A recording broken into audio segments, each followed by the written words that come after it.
to all my previous speakers. I think they have made my job easier. And I also appreciate the efforts put in by IPPAI for holding this function here and giving an opportunity to the small towns. I'm looking after the task of National Critical Information Infrastructure Protection Center, NCIIPC. Basically, NCIIPC was created in 2016. And our mandate was to provide a secure, safe environment to the critical information infrastructures. As we all know, I think ICT, information and communication technology, has entered into all walks of life. Am I right? So whether we talk about medical, we talk about transport, we talk about power, we talk about any other field, the computer or the other aspects are very clearly visible, and we all are aware that among all those services which are available, because I think with the recent government, we have seen there's a lot of push on digitalization, and lot of payment gateways, lot of other infrastructure is made available on the computers. So this makes our job more challenging, more Herculean. So to address these things, NCIIPC has identified 6 critical sectors. Those sectors are, can I see my presentation please? Those sectors are basically BFSI, banking and financial sector. There is the power sector, power and energy. We have got transport. Then we have got strategic and public industry. We have got state governments and central government. So all these 6 sectors. Another very important is the telecom. Sorry, I just forget. Telecom is another thing. But I think if we go through the whole these 6 sectors, we will find that power is the mother sector. And if I am not wrong, it is the power sector which holds the key.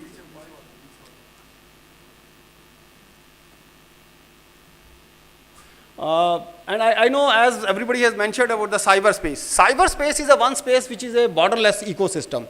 Earlier the myth was that, okay, fine, the external threats will be taken care by the forces, and internal threats, the internal law and order will be taken care by the policing. But now there is a third dimension. Of course, there are many more things like space and other things, but I am just talking about these 3. Cyberspace is one which is a borderless ecosystem, where whether you are sitting just 35 kilometers away from this country, or you are within the country, or maybe 10,000 kilometers away from this place. But still you can launch a cyber attack. Still you can destabilize the system. You can stop the services. So keeping all these things, what is important is to understand, of course we all are very clear, ICT is available, as I mentioned, information infrastructure is available in all walks of life, but there is a very selected part which is known as critical information infrastructure. And like Government of India in section 70, IT Act 2000 has specified any computer resource or any network incapacitation or destruction of which shall have debilitating impact on national security, economy, public health or safety. So this is a basic definition, these 4 parameters which impact the NCIIPC. So we identify the critical information infrastructure among the various entities. So these are the critical sectors which are very prime or important to us, I think. But at the end of the day, if we see, it is the power and energy which is the prime mother sector, because all rest of the things, whether we call it as a, I will just skip my presentation, it's already. So from here we can understand, like we have got cyberspace, we have critical sectors, we have CII. Again in CII, of course I have identified sector as critical sector, power sector. But among the power sector, when you go back, you have to see what is critical. Maybe you have got 100 systems which are deployed in your control mechanism, but maybe 2 or 3 are the servers, are the main core which controls the activity of your systems. Hence, those systems needs to be declared as protected systems which nobody can touch. If somebody touches, the law empowers us to provide them with severe penalties and punishments. And as I mentioned, the power sector is the mother sector, whether it's a telecom, it's a banking and financial sectors, or it is transport or health. Every sector depends upon the power sector. Of course, cyber threat, as my colleague has earlier mentioned, I think we are very well aware about the Cosmos Bank, where 94 crore was siphoned off within 2 days. I think all of us are aware about the August. And of course, there are many other attacks which I have just mentioned, whether it's I think the Ukrainian thing has already been, I think, talked about, so I will not cover this. Similarly, I think the nuclear power plant was also attacked in 2016, October. So again, I think we know the country, and we are very well aware.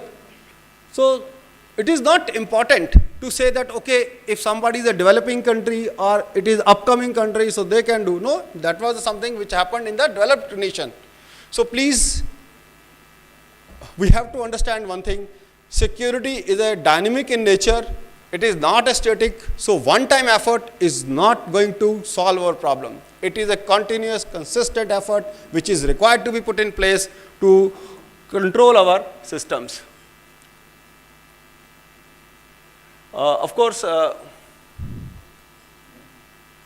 whatever we talk about, we know CII, the critical information infrastructures are very complex in nature. They are distributed and interconnected, and of course interdependent. Like as I mentioned, the power sector is the one which is mother sector. All other sectors depend upon it heavily. Of course, the damage or destruction of CII can stop the critical services to the nation. It can halt many things, and similarly degradation of services can take place. Loss of sensitive information, strategic information, or loss of reputation is another very big point. There are various challenges, in CII. One is information and communication system convergence. I think as Agrawal Saab has also mentioned, and this is one of the points which I also wanted to speak on. We all know that OT and IT. IT, when I basically refer to the enterprise solutions which you have deployed on your systems for billing, for controlling the other things. Whereas the OT is an operational technology, is a purely controlling the technical area. So these two networks or these two systems should be separate.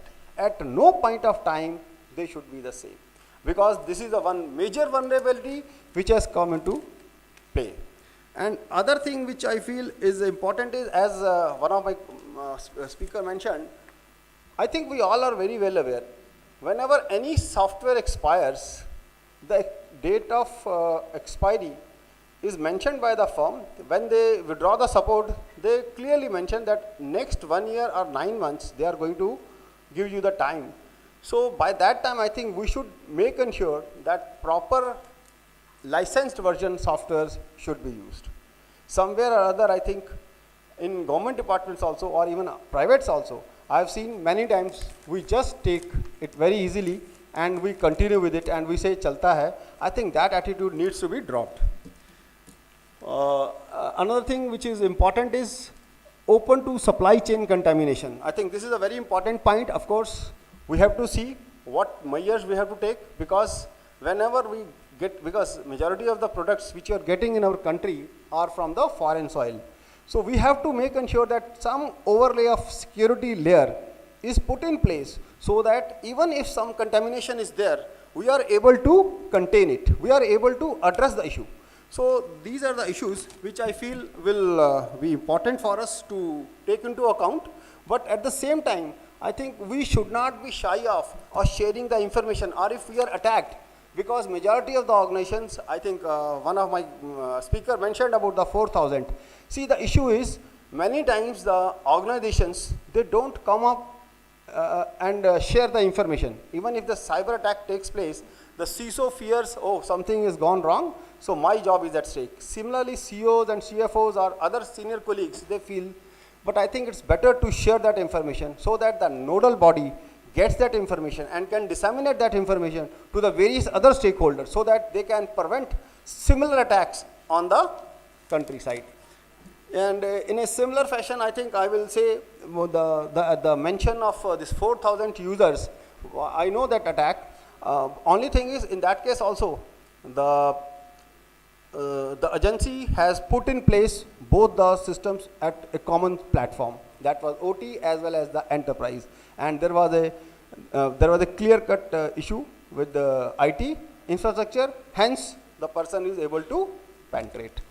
As far as the VAPT is concerned, vulnerability assessment and penetration testing, yes, I know many of the world over countries are, I think, doing their scanning. They are doing VAPT to our sites. At the same time, our people are also on this task. And NCIIPC has already put in place a very good program known as RVDP. That is a responsible vulnerability disclosure process. In this system, if somebody finds out some vulnerability, he can just mail us and we will take into account that vulnerability and we'll see how it can be addressed immediately. At the same time, we also acknowledge that gentleman, whosoever has put in that vulnerability. And again, we don't depend upon the bug bounties and other things where money is exchanged. So in this way, what we are doing, we are basically raising the level of awareness among the various stakeholders. We are also conducting workshops, trainings, and other things, or CII. So in this manner, I think we are able to address the issues. I think one last point which I would like to share is CISO. Yes, I have seen many of the Chief Information Security Officers. Many times it so happens, if a person is not loaded with the proper workload, the chief says, okay, fine, just assign him the CISO's job. I think this kind of attitude is not correct. Please make ensure whenever you declare or mention the name of any CISO, he should be properly qualified, he should have the proper tools, he should have the proper training, and most important is each and every member of team should be thoroughly trained so that they can independently take care of the decisions, they can take care of the situations. Thanks a lot.